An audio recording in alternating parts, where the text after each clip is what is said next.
오늘 큐티 본문 누가복음 22장 54절로 62절 말씀입니다. 예수를 잡아 끌고 대제사장의 집으로 들어갈새 베드로가 멀찍이 따라가니라. 사람들이 뜰 가운데 불을 피우고 함께 앉았는지라. 베드로도 그 가운데 앉았더니 한 여종이 베드로의 불빛을 향하여 앉은 것을 보고 주목하여 이르되 이 사람도 그와 함께 있었느니라 하니, 베드로가 부인하여 이르되 이 여자여 내가 그를 알지 못하노라 하더라. 조금 후에 다른 사람이 보고 이르되 너도 그 도당이라 하거늘, 베드로가 이르되 이 사람아 나는 아니로다 하더라. 한 시간쯤 있다가 또 한 사람이 장담하여 이르되 이는 갈릴리 사람이니 참으로 그와 함께 있었느니라. 베드로가 이르되 이 사람아 나는 내가 하는 말을 알지 못하노라고 아직 말하고 있을 때에 닭이 곧 울더라. 주께서 돌이켜 베드로를 보시니 베드로가 주의 말씀 곧 오늘 닭 울기 전에 내가 3번 나를 부인하리라 하심이 생각나서 밖에 나가서 심히 통곡하니라. 아멘. 어제 본문을 통해서 우리는 예수님께서 십자가의 죽음이라는 사명에 순종하기 위해서 하나님께 기도하는 것을 살펴보았습니다. 예수님도 십자가의 고난이 두려웠기 때문에 피하고 싶으셨습니다. 그러나 동시에 반드시 순종해야 하는 사명인 것을 아셨기 때문에 하나님께 끝까지 순종할 수 있는 힘을 달라고 기도하셨습니다. 예수님의 기도가 끝나자마자 배신자 유다가 종교 지도자들과 경비대장들을 이끌고 예수님을 잡으러 옵니다. 그리고 예수님은 그렇게 그들에게 잡혀가서 대제사장의 집에 구금당하십니다. 그때 예수님의 제자들은 다 도망간 상태입니다. 베드로도 도망가긴 했지만 예수님의 안부가 궁금했기 때문에 그는 끌려가는 예수님을 먼 발치에 숨어 조심히 뒤쫓아가기 시작합니다.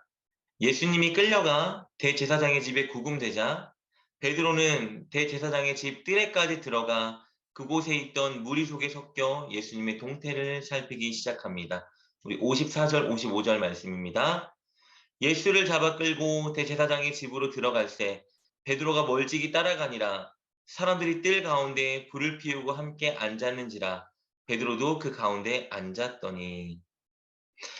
베드로는 예수님의 동태 안부를 살피기 위해 대제사장의 집에까지 따라 들어갔습니다. 그러나 54절은 예수님을 향한 베드로의 위치를 잘 보여줍니다. 베드로가 멀찍이 따라가니라 라고 기록되어 있는데요. 이것은 현재 그가 예수님의 신실하고 좋은 친구는 아니라는 것을 보여줍니다. 왜냐하면 예수님과의 거리를 멀찍이 띄워놓았기 때문입니다.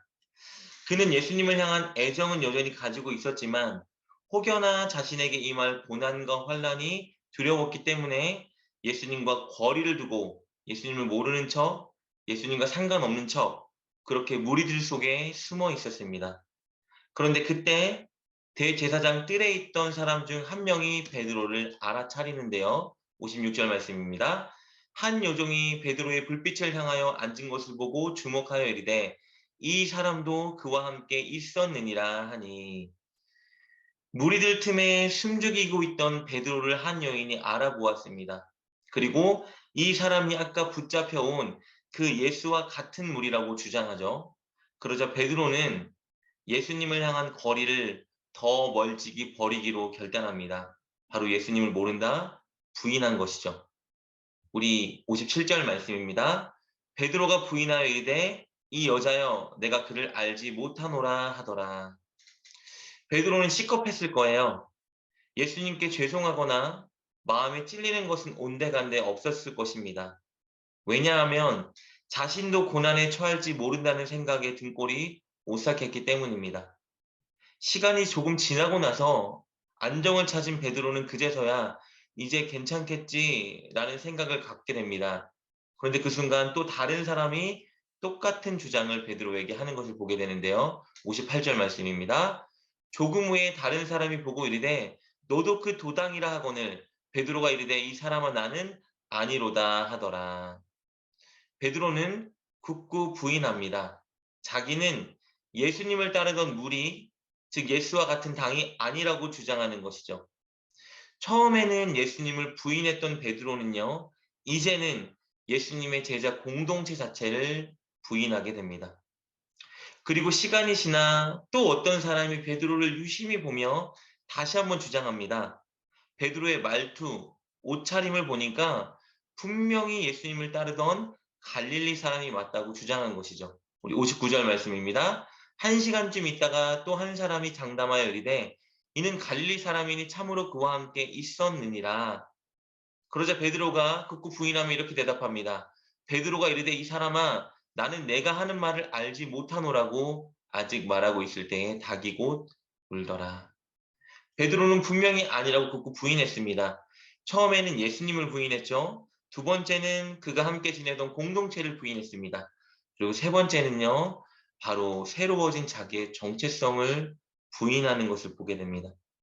여러분, 갈릴리라는 곳은요, 예수님이 베드로를 처음 부르셨던 곳입니다. 베드로는 그곳에서 자신의 모든 것을 버려두고 예수님을 따르기 시작했죠. 그리고 예수님은 그에게 새로운 정체성을 주셨습니다. 사람 낚는 어부. 그런데 베드로는 그 모든 것을 부인한 거예요. 그것은 바로 새로워진 자기의 정체성을 부인하고 있다라고 볼 수 있는 것입니다. 그리고 곧 닭이 옵니다.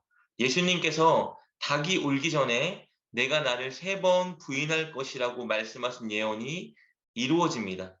그리고 그때 예수님이 고개를 돌려 베드로를 보시고 베드로는 예수님과 눈이 마주칩니다. 예수님을 부인한 자신을 목격한 사람이 바로 예수님이 된 것입니다. 베드로는 그 순간 마음이 찔려 통곡하며 울게 되는데요. 그 말씀은 61절에 기록되어 있습니다. 오늘 본문을 통해서 우리는 두 가지 교훈을 얻을 수 있습니다. 첫 번째 교훈은요. 우리는 잘못된 자기 확신에서 벗어나야 한다는 것입니다. 예수님께서 유월절 만찬 중에 베드로에게 분명히 경고하셨습니다. 사탄이 너를 밀 까부르듯 하려고 요구한다. 그리고 오늘 닭이 울기 전에 내가 3번 나를 모른다고 부인할 것이다. 경고하셨어요. 예수님께서 이 경고를 주신 이유는요. 바로 베드로가 깨어 기도하기 원하셨기 때문입니다. 그래서 베드로를 비롯한 제자들을 감람산에 데려가서 유혹에 빠지지 않게 기도하라고 말씀하셨던 것입니다. 그러나 베드로는 거짓된 자기 확신에 빠져 있었습니다. 그는 예수님께 뭐라고 말합니까? 나는 주와 함께 오게도 죽는 곳에도 가기를 각오한 사람입니다. 라고 자신의 믿음을 과시하는 발언을 했습니다. 우리가 우리의 믿음을 베드로처럼 과신하는 순간 우리는 반드시 시험과 유혹이 올 때 넘어지고 말게 됩니다. 우리는 우리의 믿음이 좋다. 우리는 결코 유혹에 빠지지 않는다. 라는 잘못된 자기 확신에서 벗어나야 합니다. 그리고 늘 우리를 유혹에서 건져주고 이겨낼 수 있는 힘을 줄 수 있는 예수님만 의지하며 기도해야 하는 것입니다. 베드로는 이 일에 실패했었습니다. 그리고 오늘 본문을 통해서 깨달아야 되는 주는 두 번째 교훈은요. 바로 설령 유혹에 빠지거나 죄를 지었다 할지라도 우리는 회개하고 돌이켜야 한다는 것입니다. 예수님은 유월절 만찬 중에 사탄이 베드로를 넘어뜨리려 유혹한다고 경고하시면서 동시에 이렇게 말씀하셨습니다. 우리 22장 32절 말씀입니다. 그러나 내가 너를 위하여 내 믿음이 떨어지지 않기를 기도하였노니 너는 돌이킨 후에 내 형제를 굳게 하라. 이런 말씀이시죠? 내가 너의 믿음을 위해 기도하였다. 너는 유혹에 넘어진다 하여도 속히 돌이키고 내 형제를 돕는 자리에 서라. 여러분, 가장 좋은 것은 유혹에 넘어지지 않고 되짓지 않는 것이지만 설령 우리가 연약하여 넘어진다 할지라도 우리는 우리를 위해 기도하고 계신 예수님, 그리고 우리를 기다리고 계신 예수님을 바라보아야 합니다. 그래서 속히 회개하고 돌이켜야 되겠죠. 이제는 이전과 다른 삶을 살기 위해 애써야 합니다. 그때 우리는 모든 것이 주님의 은혜였다라는 것을 깨닫게 될 것입니다. 내 믿음도 헌신도 승리할 수 있었던 것도 다 주님의 은혜였구나. 사랑하는 여러분, 오늘 주님을 의지하십시오. 오늘 주님을 바라보시고 주님께 승리하게 해달라고 기도하시길 부탁합니다. 우리는 연약합니다. 우린 넘어지죠. 그렇기 때문에 우리는 우리를 믿으면 안 됩니다. 그러나 주님은 그런 우리를 위해 기도하시고 우리를 붙드시고 여전히 우리에게 소망과 비전을 가지고 계십니다. 그분을 바라봐야 됩니다. 오늘 우리의 연약함을 인정하고 강하신 주님만 의지하고 주님께 승리를 달라 기도하며 반드시 승리하는 여러분 되시길 주님의 이름으로 축복합니다. 우리 함께 기도하겠습니다. 하나님, 늘 우리의 연약함과 어리석음을 볼 수 있게 하여 주옵소서. 그러나 동시에 우리를 위해 늘 기도하고 또 우리를 승리의 길로 인도하실 주님을 볼 수 있는 믿음의 눈도 주옵소서. 그래야 오늘 유혹을 이겨내게 하시고 설령 넘어진다 하여도 다시 주님께 가까이 달려가는 우리가 되게 하여 주옵소서. 예수님의 이름으로 기도드립니다. 아멘. 오늘 말씀을 통해 깨닫고 결단한 것은 무엇입니까? 그것을 붙들고 하나님께 기도합시다. 그리고 그렇게 실천하며 하루를 살아가는 여러분 되시길 주님의 이름으로 축복합니다.